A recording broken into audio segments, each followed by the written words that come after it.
पुण्यात यंदा धुळवडीचा उत्साह अक्षरशः ओसंडून वाहताना पाहायला मिळतोय.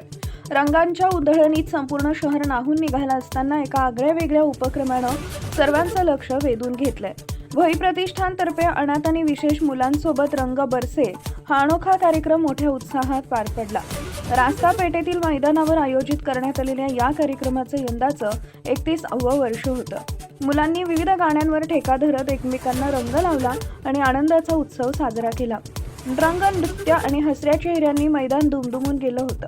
पुण्याच्या महापौर मंजुषा नागपुरे यांनीही या उपक्रमात सहभाग घेत गाण्यावर ठेका धरल्याचं पाहायला मिळाले. तसेच राज्यसभेच्या खासदार मेधा कुलकर्णी यांनीही उपस्थित राहून मुलांचा उत्साह वाढवला. अनाथ आणि विशेष मुलांसोबत साजरी झालेली ही धुळवड समाजातील एकात्मतेचा सुंदर संदेश देऊन गेली. एकंदरीत पुणे आज वेगवेगळ्या रंगात नाहून निघाली असून तरुणांमध्येही उत्साह पाहायला मिळाला. टाइम्स ऑफ महाराष्ट्रसाठी शिवानी लकडे यांचा रिपोर्ट, पुणे.